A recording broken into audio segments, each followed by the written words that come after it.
Good morning, good afternoon, or good evening, wherever you are joining us from, and welcome to the Superchain Spotlight edition of the Good News Show. So excited to have you here. We have such an exciting show coming up today. We have Aaron Vick joining us at 11:30.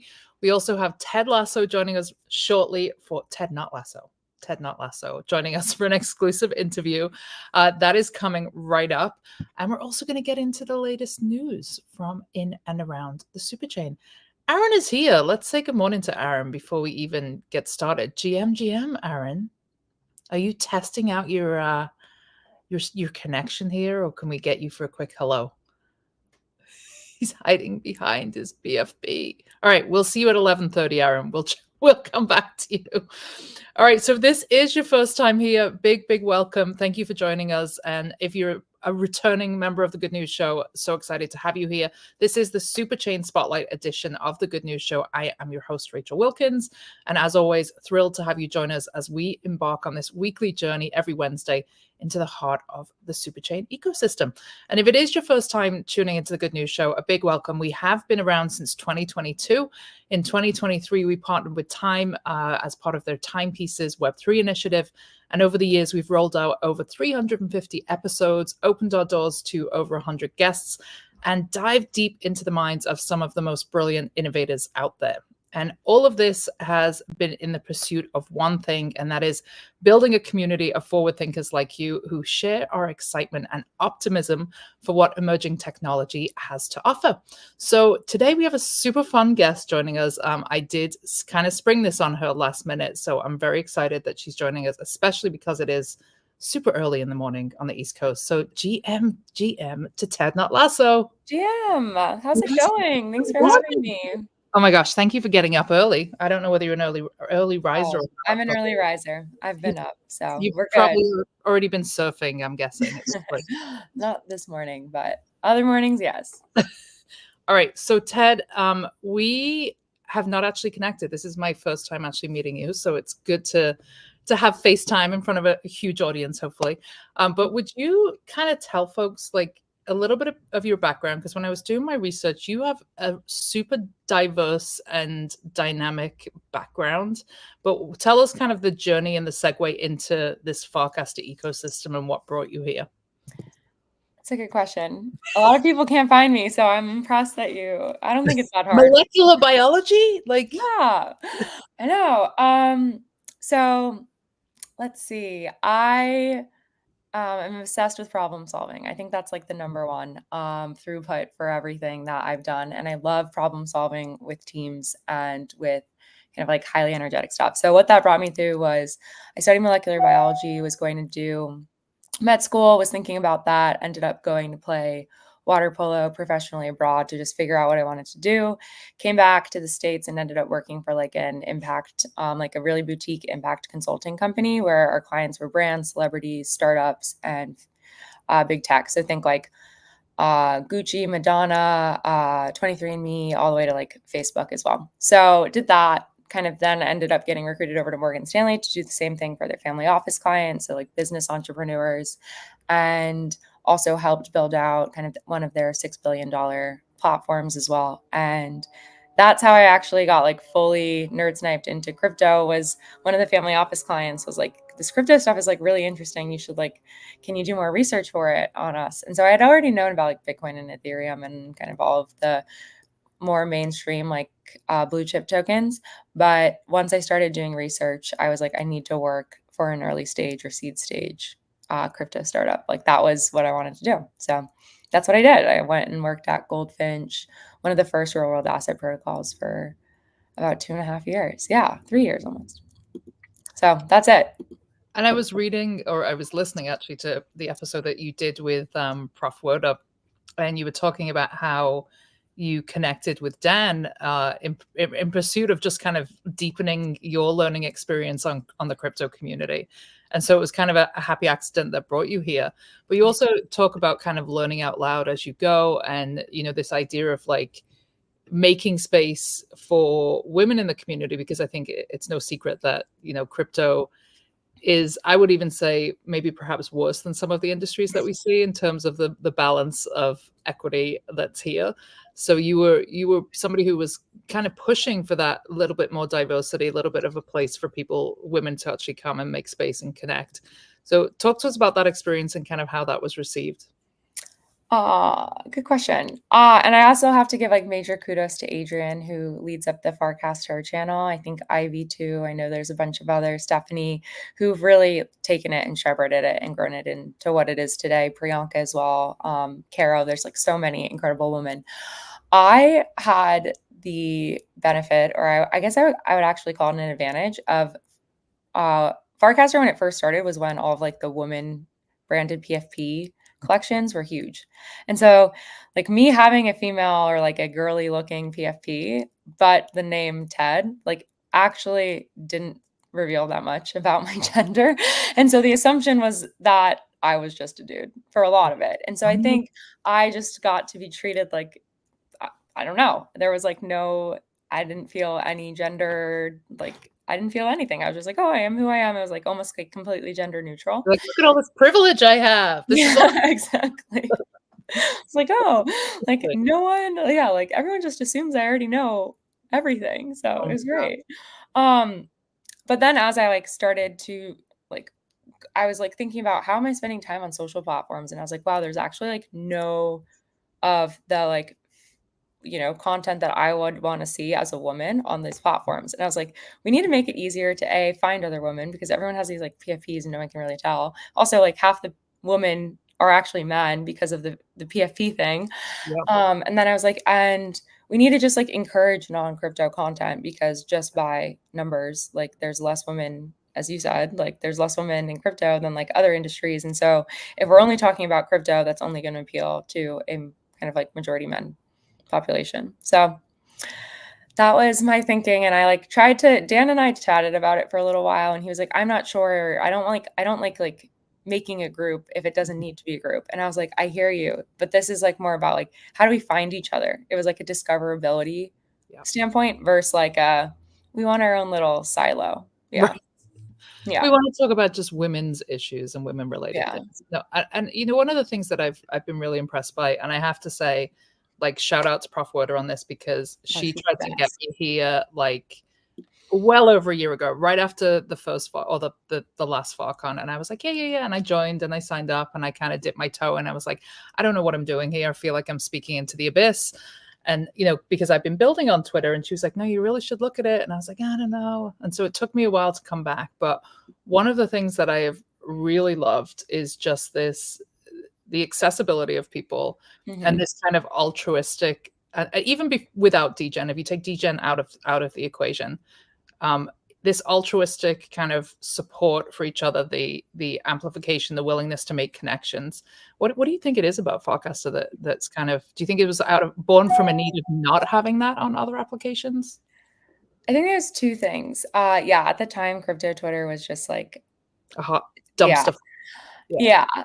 And Dan also was the gatekeeper for a really long time too. And I think that level of like personal gatekeeping did end up curating like, oh, you had to DM him to get on the platform, or like, oh, you had to DM someone and then DM another person and like get on. And I think that level of gating it so intentionally, even when people were like, I can't believe you're gating it, like actually led to much slower and more intentional growth. And then you could see like, what are the type of people who are actually staying active on this and engaging genuinely? I also think there are a lot of founders that helps a lot too, where like they're truly just like curious and have a lot of learnings that they want to share or ask about. And so it's a really good place for that. And then also Dan and Varun just like lead culturally too, and like ask a lot of questions, are always like accessible. Yeah. I think it's a multitude of things.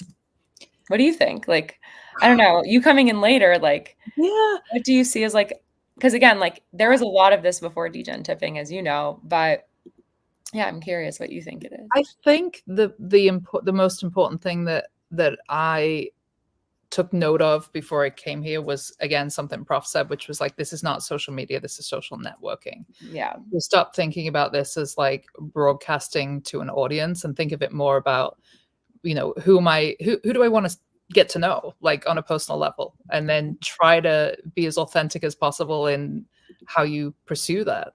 I mean, I still think that, I'm still very much learning as I go, but I think the discovery piece for me is still a little bit of a challenge, because I feel like I'm talking to the same group of people, but I think a lot of that is just, observing what other people are doing. I'm sorry, my light is doing some crazy things here right now. Oh, yeah, I see it. It looks like it's strobing. I was like, I thought it was my computer.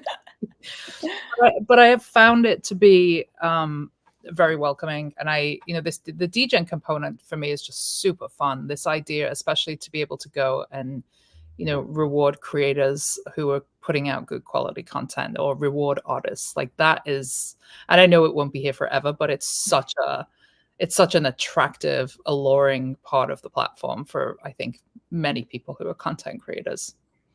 Yeah.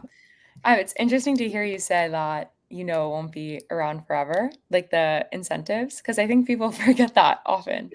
Yeah, which is interesting. I was having a conversation about that yesterday, and I was like, I think people forget, and I think that's also why people, like, it'll be interesting to see, because Farcaster and Workcast haven't done any true, like actual monetary incentives. Like you get warps, but you can't really do anything with warps except for mint and send them to other people.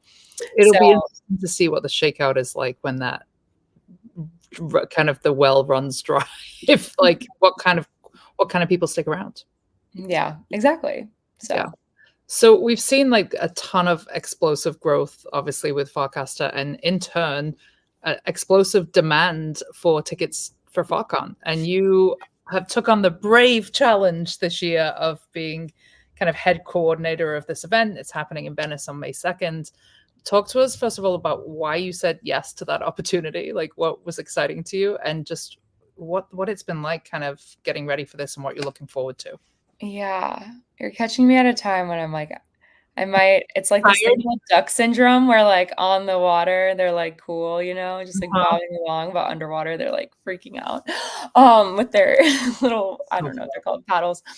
Um, yeah, so I remember last year I wasn't able to make it. I had like 6 months of crazy travel and was like, I can't travel again all the way across the country, but like tuned into the live stream that Grinning Cameron put together. It looked like an amazing event. And I know that there were so many special stories that came from it. And so late last year, when Graham McBain came to me and he was like, hey, I'm doing FarCon too, and I want it to be in LA, and you're in LA. So what do you think? And I was like, oh yeah, of course. I'd love to do it. Like not a problem at all. And then that was when there was only like, we were anticipating when we first scoped out, we were like, oh my gosh, we would be so excited if we got 150 people to show up. Like truly 150 people.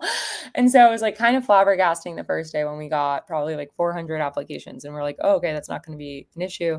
And then like shortly thereafter, Degen took off too. And then everyone came flooding to Farcaster. And then the applications just skyrocketed to 1,000 plus. So, and also I was working like a full-time job at the same time. And so was everyone else. So I kept being like, I went to go look at one of the venues, the venue where it actually will be, which is amazing. And it was just too expensive. And I was like, I just like don't think we could pull this off. I just like didn't feel comfortable like potentially pulling it off. And like I wasn't sure. And then all of a sudden, I think as we began to scale, it was like, okay, we actually do need a bigger space. Like, I don't want it. There was a lot of pushback at the time, too, that Farcaster felt like an in crowd. And I was like, wait, that's not the point. Like, even though initially it was going to be like to celebrate the ecosystem and like the early people, I was like, that's not where we are now. Like, that would have worked in December. But we're like months past that and light years past that. So, yeah, I'm super excited. There should be like at least 400, maybe a little bit more people coming to FarCon. So, I am very, very excited about it. I am thank you. so excited. What's kind of like the focus in terms of like side events? Like what are you seeing from folks that are jumping in to kind of support on that level? Like what do people expect who are coming into town, I guess is a good place to start. If you're coming into town, Thursday is pretty much all set. You'll have to figure out dinner, but Thursday is all set. And so I think most of the side events, kind of after Thursday night, will be pretty exciting and like very decentralized. So obviously there's a hackathon, but then there'll also be Prof in the morning with Adrian, GM Farcaster recording at the venue, the main venue. Taco Protocol will also be hosting kind of like an extra panel throughout the day. There'll be a pickleball tournament, which would be really fun. Yeah, you have to register. You have to register. Just played pickleball last night. Oh my God, for the first time? No, I've been playing for 2 years, but I'm sure that like there's a correlation between crypto nerds and pickleball because Yes, it is on. That's exciting. Okay, yes. you have my attention. Yeah, okay. You should definitely play. And we're partnering with like a lot of Farcaster native Farcaster native apps. So like Bracket Game is one of them. We're gonna be using Bracket Game, and then on Friday night will be the kind of art night. So that should be really fun for anyone interested in all the art that's happening. There'll be a lot of interactive or like experiential art too. And then Saturday, and there's also like there's side events that are popping up that I don't know about right now because like Matt has been handling a lot of that. I'm just like trying to figure out a lot of the venue stuff. So Matt will have more on that. But Saturday is a whole bunch of days. I know that there's surfing going on. I know that there's a bunch of other meetups going on as well. So and then Sunday's the hackathon closing, which is really just like a big FarCon closing lunch. So I'm really excited about that too. So exciting. So anything else you would want people to know about FarCon before I ask you a couple of non-FarCon related questions? Yeah, I'll just be like straight up. I'm like really worried that it's not gonna be Fire Festival, but like I'm just worried that not everything is gonna get over the finish line. Oh my So please be patient, everyone, and like please be a little like please give me a little bit of leeway if it doesn't go as oh well my God. as we thought it would. Can you just like TLDR what Fire Festival No, was? Fire Festival? Fire Festival was like that music festival on some island, and like they had like influencer like this is how I feel. So many people have hyped it up, and I'm like, Mm. and so like that's what happened with Fire Festival. So That many was people like hyped it up. hype. That was not like, anything even close to this. That was hilarious. Yeah. Oh It my, was. They like made a full promo video. I haven't done that much promo, but anyways, that's the only thing. So it is going to be like a 2-week sprint and scramble to get everything else finished, and I'm pretty confident we can do it, but yeah. So if I'm not responsive, also the best way to get in touch with me is email. So unless that you catch me on DCs very briefly. So that is the last thing. I'm like super, super, super excited. I don't know if you've been to a Farcaster meetup or if anyone here has. They're like the best. It's like you just hang out and chat with your friends, and that's really what we've tried to design. At least Thursday, the day around, is just like how can we optimize for connection instead of like back to back to back panels and stuff like that. that's awesome. How do you Thanks. feel about kind of Web 2-esque companies and quote unquote influencers starting to break into the Farcaster ecosystem? Do you think it's starting to have an effect? Do you think it will have an effect? Is it a net negative, net positive? Like what's your hot take on that? What do you mean Web 2? You mean like crypto Twitter? Or like, I don't know what you mean. Yeah, like companies that are kind of in the Web 2 vein, but operate in the Web3 ecosystem, and perhaps big influences that I'm not going to name any names, but influences that perhaps were, shilling things in Web2 and that kind of old crypto-esque behavior. We've started to see a few folks land in Farcaster. Yeah. I like it, honestly. Like, I think the only way, and it might be an unpopular opinion, I think we should like help them and be like, this is how you should navigate Mhm. Farcaster. Because it's not easy to navigate. A lot of us have been on it for a long time and you figure out onboarding like. Second, it's like if you want crypto and Farcaster to succeed, it does need mainstream like Mhm. brand name voices, even if Mhm. they're Web 2. And actually we should applaud these companies to be like, wow, you are going where the puck, what is it, like skate where the puck is going. Not Like where it that's is. where what they're doing. And it's really hard, like to identify an opportunity and know that you're gonna have to grind and like it's not gonna make sense. And at first it's not gonna be authentic, but we should applaud these brands and these companies and people too to just be like, thank you for believing in this platform and like how can we get you to stay here because you're the case study that Mhm. every other mainstream brand will look to when they're trying to decide where to go next. You were talking about token gated experiences recently on Twitter and or on Farcast, or even not Twitter, about how, you know, not the desire for token gated content is just not there, but the desire for token gated experience is kind of where we should be looking. Can you kind of elaborate more on that? Yeah. What's the best way to describe this? I think, okay, who has moved to subscription models Mm. and been successful at it? And I think if we're looking at news content, you can look to the comparison between Twitter, X, and any of the news kind of outlets. And the news outlets are really struggling with like subscriptions still to this date. Whereas Twitter, I guess like since they turned it on, I think they do have a lot of paying customers, to the fact that like when you're reading a newspaper or when you're reading that article on a page, it's static and you can't engage with anything. Like that to me is token gated content. Like it's not that interesting. Mm. And like it's almost like very two-dimensional. If you think about like Twitter in and of itself, you could be reading those same articles or reading the same information, but in a much more like engaging and experiential way. And so for me, that is like almost a form of token gated experience. It's the same in like a group chat. A group chat is also an experience, Mhm. a live stream, an in-person event. Like there's so many different ways to like people care about experiences because like at the end of the day, humans like want to feel alive. And like the best way to feel alive is to like experience things and often to experience them with other people. And so I think we forget about that often in crypto. And I think that I think that's like part of live streaming and podcasts is like sometimes you feel like you're in the room with the people who are recording and like that's really fun and that makes you feel part of something bigger than yourself too. So that's my little like 2 cents like That's a content versus experiences. It's a great answer, and I've seen that. Like for me, I've had a number of membership groups over the years. So I had a subscription model where artists would have a community and classes, and it's always I've like seen this repeatedly, that people come for the content, they come for whatever it is that we're teaching or offering, but they always stay for the community. Yeah. Like they stay for the people that they meet, they stay for the friends that they make, and I think that applies to really any industry. One of the things that I've been coming up against lately is there's a number of projects that I'm working on that I'm bringing on chain, and the question is always, well, why? Like, can you answer that question?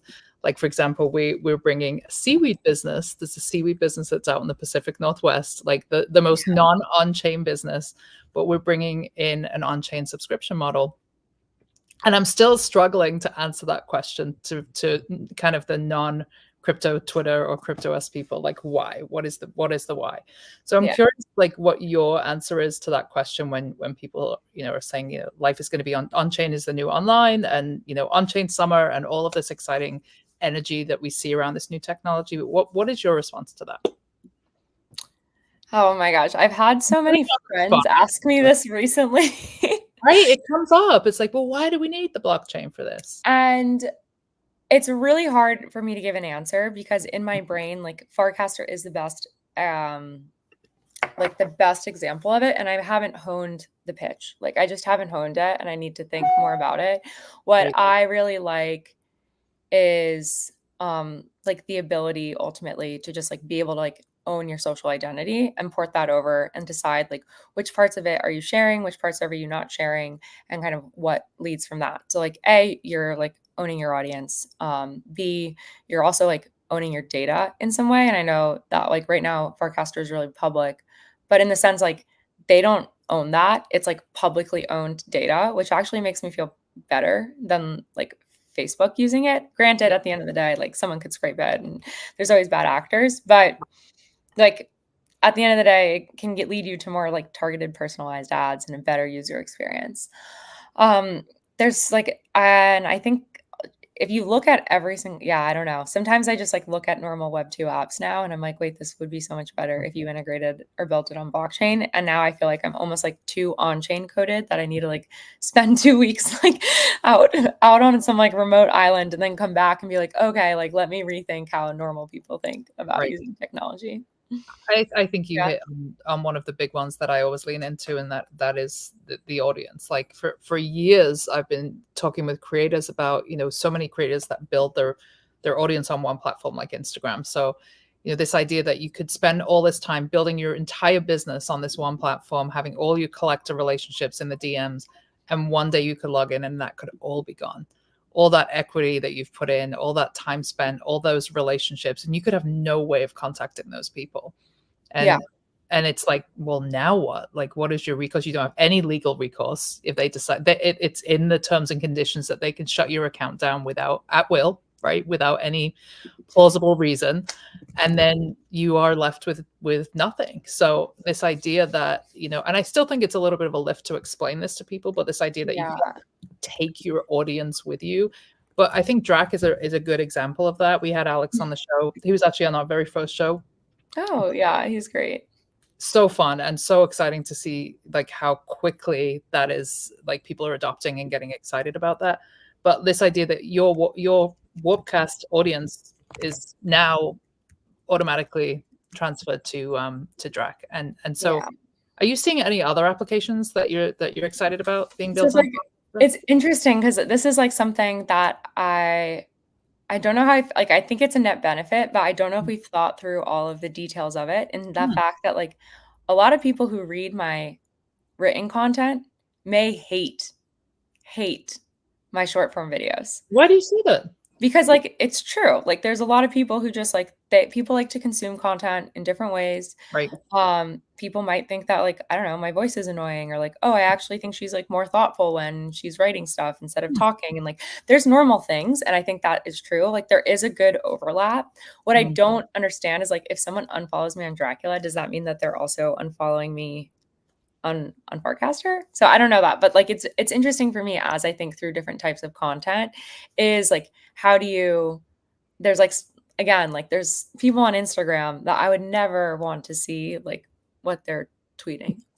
I guess is like a thing to say, That's a really interesting thought. And as somebody who is like neurospicy ADHD, like there's only certain types of content that I consume. Like I cannot consume long form content in written form. I'd much prefer to watch a video.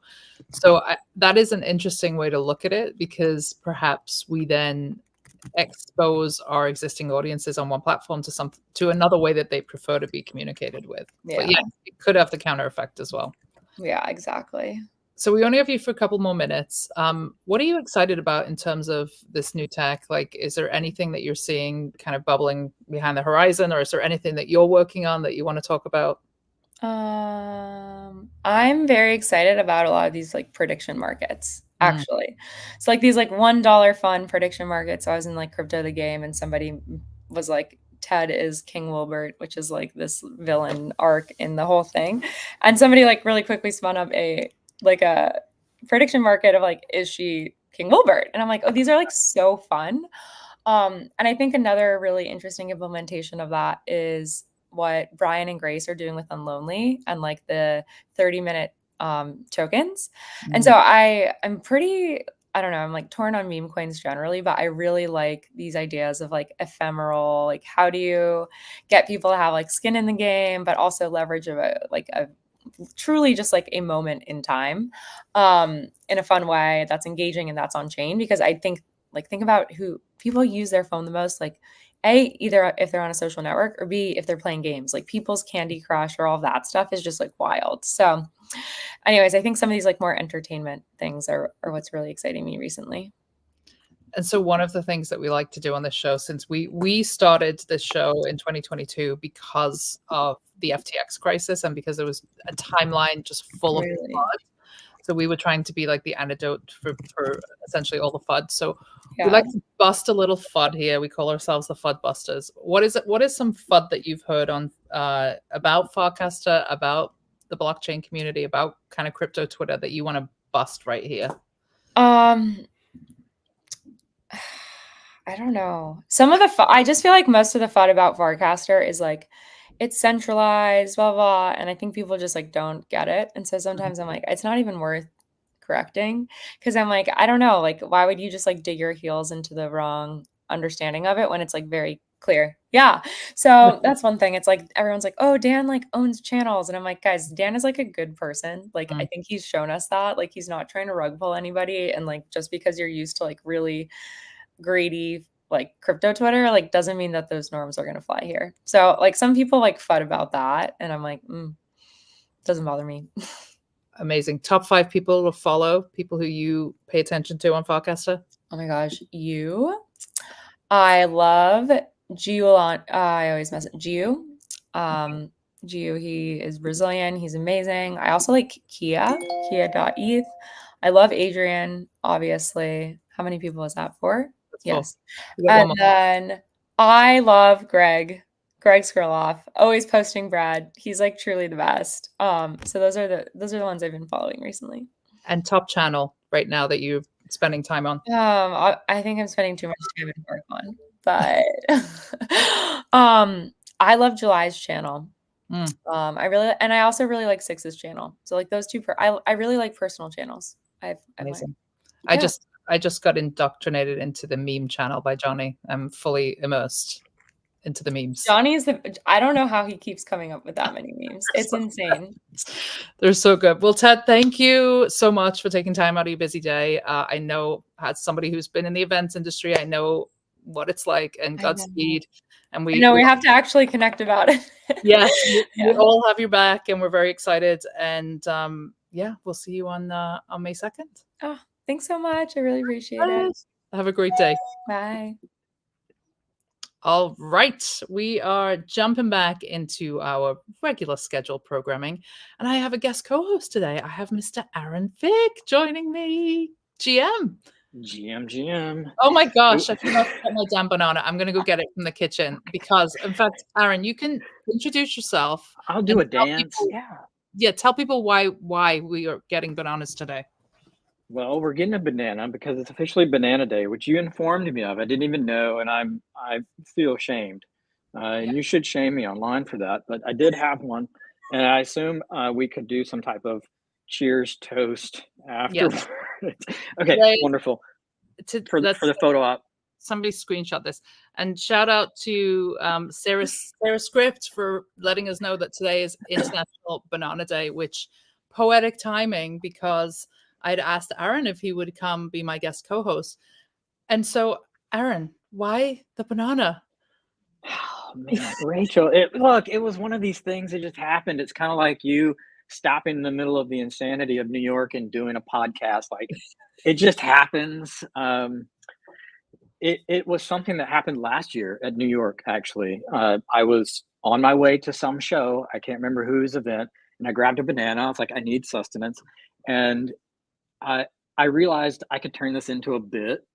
And so we just took silly photos with it and everybody got in on the action. And I picked a banana up for the entire time I was in New York. So people didn't see me without a banana. And to the point where I was carrying it around, it would turn black. And anyway, there's just tons of fun we had with it, to the point where I went and spoke at numerous conferences and I always took a banana. And I don't know, I guess it's probably been 2 years now, or a year and a half. So yeah, people have just caught on and it was fun. I think the photo turned out nice for my branding there. So it just kind of stuck. It's a lot of fun. I then, I was doing things like taping myself to a wall. Oh my gosh. And then taping them. So whatever works. Low effort art, Rachel. It works. I'm just trying to add to the banner right now. Happy International Banana Day. Let's see. Oh, wonderful. There we go. All right. Folks, tag us in your banana pics and, please. Mr. Aaron. In fact, when I saw you very briefly at the conference, you were holding a banana. So. Absolutely. I will give you kudos because look, I know you're a veteran at doing shows and I don't mind it, but like when I do spaces and things, I'm checking my hair. I'm not even on camera. You're like, stop everything. There's people throwing things. You're like, no, I'm plopping down. I'm doing it like, do you know what? Amazing. I appreciate that. Thank you. And I think at like this point in my life and career, I've just like managed to be able to zone it all out. But what was funny about that day at NFT NYC was I had initially found like the perfect spot. I just set up in the main hall. I had my computer ready. I had a cup of coffee. Everything was good. And right as I went to go live, the DJ started playing right behind me, and he was playing like drum and bass. And I'm like, oh God. So when you saw me, I was actually completely frantic, but I appreciate I appreciate that. Well, it came off natural. You're an OG at this, so yeah. Well, Like I get skittish. Like, should I just start videoing from the block? And you're like, oh no, I'm videoing right now. What are you talking about? well, listen, enough about me. I want to hear about you because you are somebody who's just done a really good job of like showing up, being consistent, building community, continuing to post your work on a consistent basis. Like on Farcaster, we're talking about. Like, tell us kind of what brought you to Farcaster. You have an interesting background as well, art and tech. Tell us about your journey coming to Farcaster and kind of what that experience has been like. Somebody had mentioned it in an off channel. It wasn't on X. It was somewhere else. I'm like, oh, I need to do this.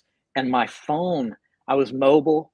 my my FID or whatever was not working. Like I couldn't get on. And so what drove me to Farcaster was the fact that I couldn't get on. And when I was on, I was like, oh, I had to go get a whole nother device and get logged. It was a whole thing. And in travel mode, when you only have your phone, it's very frustrating. But it took me a while to get back to civilization with proper technology. And but once I was connected, I was like, oh, it immediately made sense that this absolutely tapped into really that next wave of what we saw trying to be proven last year in waves like FriendTech and, these tests, these weather balloons, I think, and just like testing how technology will work. And they didn't quite figure it out, but the idea was there. And so, yeah, X certainly tried to announce this is what they were going to do, and I think that Farcaster did it. So far, it's got legs. As you guys were talking about earlier, who knows if the DGen airdrop ends and Farcaster.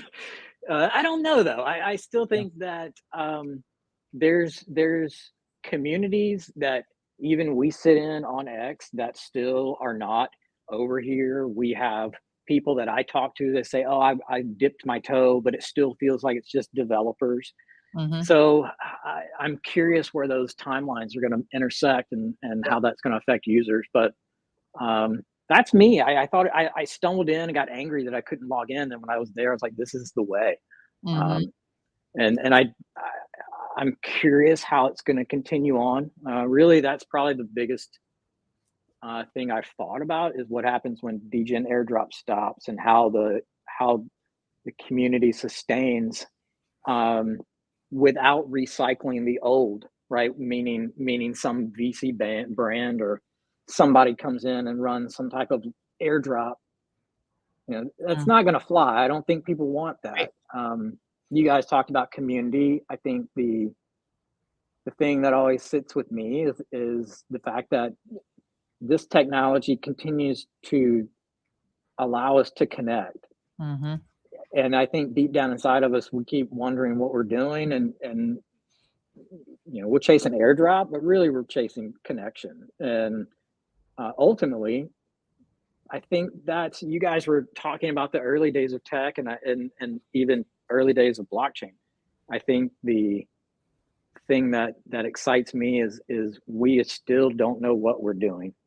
Is that this is when we say we're early, we're not going to see what this becomes.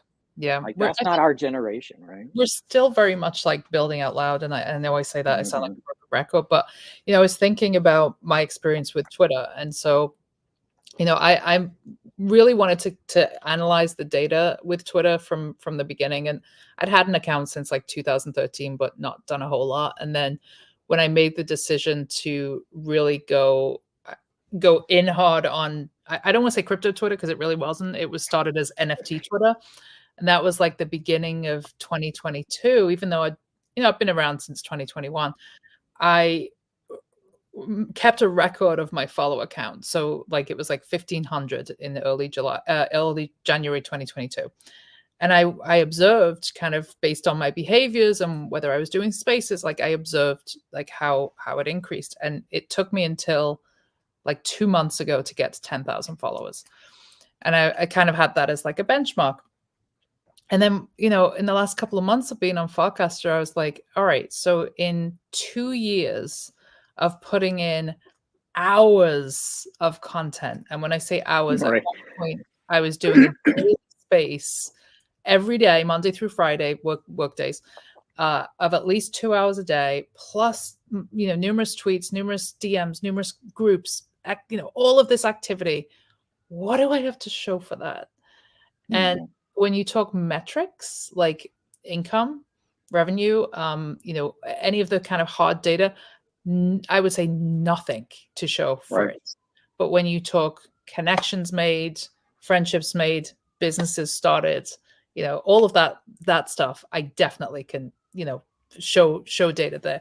But I think with Varcaster, it's been a much more expedited process because not only the ability to be able to earn degen and be altruistic and actually give degen and be a part of a different ecosystem, but I also think like the connections that I've made here are much more rich, and the access that we have to builders, influence, I don't want to say influencers because they're not, but influential people that are building smart technology Sure. is much more prevalent here. Would you agree or disagree? No, you nailed it. I mean, I can't say it as nicely as you, but the way I see it is, I mean, I've been around these tech circles long enough. I mean, these waves come and go, and we're in that new wave. And I just look at it as the early days of like Silicon Valley garage days. I mean, the beauty is that these garage doors are open, everybody can walk by, and even if you aren't a developer, you can stop and poke your head in and go, hey, I'll click that, I'll play that on the timeline, I'll test this for you, I'll be a part of your community and see what you're doing, which is so opposite to the way that we ran business back in the day. That social first, and social first is now community first, right? Because you do have a bi-directional ability, which, yeah, you could say social media laid the groundwork for that, but this is where, as you guys were talking about earlier, the instantaneous feedback, the interaction, the immediacy to know your audience is, I mean, where else can you get that other than farming for likes on Twitter, paying to farm for likes on Twitter? I believe that generally, at least what's being laid out is a creator's economy, and that creator can be anyone. We saw the early days of YouTube turn that on. We saw that you could become an influencer on TikTok. All these things have been proven. So we don't have to redo the model. We just have to amplify it so that the individuals win. And that's why these platforms exist. And I thought it made me think you asked that question to Ted. And I think that's my answer to that question. I don't remember the exact question, but it's these things exist to allow the individuals to win. And the more that companies know that they can do that and that they're not going to lose, we're going to see more adoption. Yeah. So it's exciting. It is exciting, and I think it's really cool to be a part of it, like at this early stage as well. And it is still relatively nascent in its development. So we do like to talk Superchain, all things base, things built on the OP stack. And so I'm curious with you, Aaron, as a creator, like how is the Superchain? What inspired you to start minting on the Superchain, and how has it kind of changed your thought about where you like your intention as a creator? Yeah, that is the main question, right? I think, and I've written a couple of pieces on Paragraph. Again, I'm trying to adopt the stack and play. I'm an investigator and tinkerer at heart, so I like to play and break things and figure things out. But that's why I hang out on the fringe. But I think that there's consideration in who you are, and it ties in 100% to what was earlier talked about these, we don't know how these systems expose us all to everyone at once, and how we want to bring people into our us, right? Whether that's our us in a community or us individually, as a brand. And I think that everyone, again, in this new world, everyone can be a brand. You don't have to be, but if you want to be, you can be. So with that lens, my concern is how do I put together the pieces in this super chain so that, one, I'm not overwhelming myself because we're still early and I don't want to have to pull levers, spin the wheels, right? But I also want to make sure that I am exposing myself, as vulnerable as I can in all aspects of my branding, whether that be through dropping free art you can go pick up so you can have it in your wallet and follow me around, whether that's read stuff on Paragraph, which I've completely converted my website's blog over to. I'll still post articles and things on the main site, but I've converted the blog side over to Paragraph. I'm experimenting with video. I never liked the idea of doing TikToks as part of I don't feel like I'm a content creator. I definitely don't like doing short form video. It bothers me for some reason. Again, like I like to read things. I can read things faster than I can hear someone tell it to me. So I don't feel like I should offer that back. It feels wrong, but I do like experimenting with videos in other ways. So again, as a creator, just generally as a creative, how do I put the pieces together so that I'm not overwhelmed, but I give a piece of me in the community on chain? And remember, to me, that's very important. How do we express ourselves on chain completely? And as we continue to build on chain, which I don't believe we will ever see, there will be things we don't understand that we're building now as these frameworks. We think, oh, we got this place we can go interact. This is step one. Like we were around for the bulletin board systems, the IRC chat rooms. Like, this is step one. But specifically to answer your question, I've tried to find as many tools that people are building in the super chain and create my understanding of what would be a creator's stack so that I can write about it and show artists like, hey, you don't just go mint things on a platform. You don't just go, go listen in on a Spaces. You need to actually get active and mindful about how you are presenting your material in the world. And this world is on chain. I love that you said creative stack. I don't want to cut you off mid-thought, but I want us to, I know there's a lot of artists watching right now. What do you think that creative stack is, aside from Paragraph and aside from minting on probably Zora? Like, what are the other things that you think artists should have in their back pocket? Well, I don't think you should discount the existing platforms that do exist, especially if you have a good base, right? If I was new, I don't think I would immediately run out and start creating channels on YouTube. It's just too hard to get started. If you have a good grounding there, you definitely shouldn't stop. That'd be step one. Don't stop what you're doing out there, because we still need people to see it and see who you are. And it's free to do at the moment. So if it's free, do it. The thing to consider is where you're going to place content so it drives people back to what you want them to know. And where should they go? I always want people to end up somewhere in my ecosystem that gets them to either a piece of art or read something or to interact with me. And so everything hopefully leads back to a mint page or to an article, whether that's on YouTube. You can have a YouTube behind the scenes piece that also becomes your Dracula post, that becomes a Warpcaster post that goes to a mint page. Like that needs to be thought out. And it's not something that is going to come naturally to most people if you're just out there, doing step one, which is showing up. You need to actually go, oh, I need to show up, but also intent, move with intent.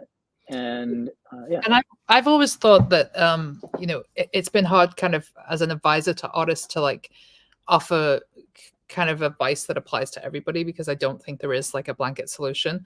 And I think what is really key for any creator, whether you're an artist or a musician or a content creator, is meeting your audience where they're at.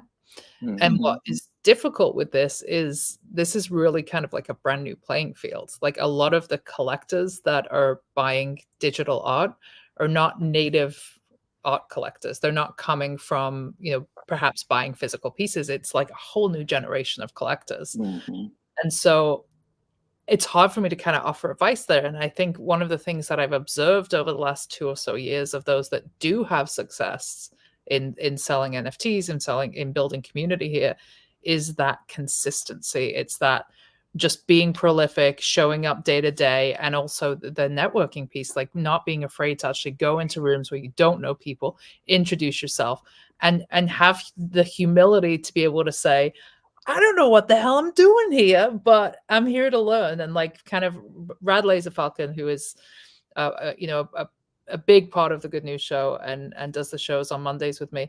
She always says like, and I love it. I'm going to totally butcher what she says, but like lead with your hand out, or hand up and not out. That's it. Sorry, Rad. So like ask where you can be helpful as opposed to like, what are you going to give me? And I think that's just such solid advice here. And I'm just curious to know if that's been your experience. Certainly. I mean, my journey has always been through the business world, which always fumbled my way through leadership. So I think servant leadership was the official term that I adopted in my second book, I think. So I've always tried to lead like a friend and just go get it done. I mean, that was the teamwork spirit. I think that's how probably most people on Farcaster think, which is why it's so easy to just get involved because everybody knows why they're there. And I think that's it touched on kind of what you just, who are you? It's not your purpose. It's who are you? And I think when you are willing to go show that, people are willing to connect. I think we lose that in these bigger platforms. I wrote about something that's intrigued me for many years. Back like 2017, I was even noticing these cyclical waves in humanity where these groups would expand and then shrink, and some of it just not really great reasons, but other reasons were very interesting anthropologically, I guess. Is that there's these waves that people rush into, and you can see it very long, but rush into like following massive and then shrink back into smaller groups. And we've seen this wave happen. We even saw it with CT NFT Twitter, where all of a sudden it literally has its own thing. It's classified as its own group because they didn't like the mainstream. They didn't like this, and it reverts back. And I think that's where we are. We're still in that cycle that the power of the blockchain or on-chain, the power of being on-chain, the power of being able to connect to one-to-one from anywhere, and COVID certainly helped us amplify this technology. It lets us micro-connect, and ultimately the micro-connections are what going to outweigh your likes and amplifications on these other platforms, like you said, because your 10,000 followers probably give you about as much engagement as the whatever followers you have on Farcaster right now, because people there are like, yeah, I'm here to hang out. I'm not here to farm. I'm not here to whatever reason they're there. So yeah, it's interesting. Again, who knows? We are so early, right?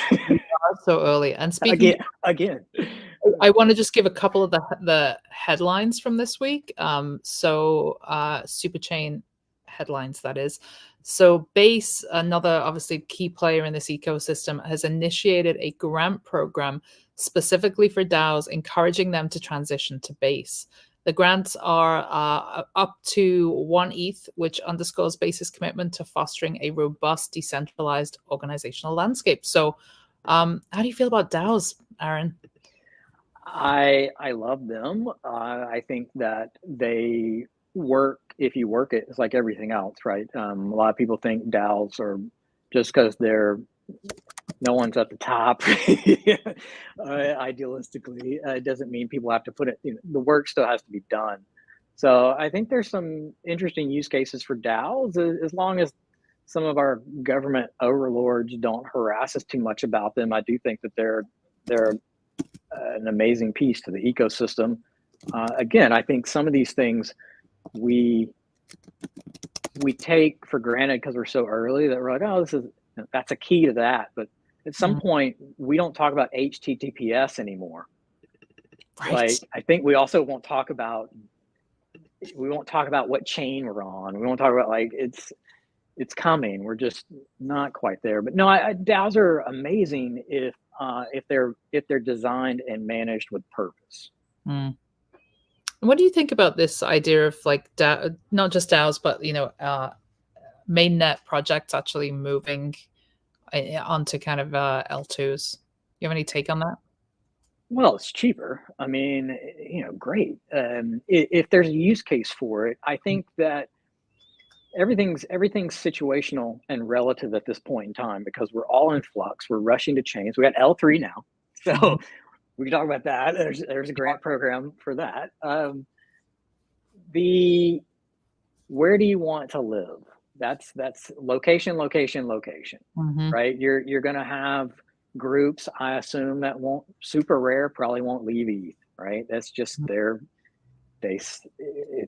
that's the air they want to present to the world, right? So look, I'm all for it if the use case allows it.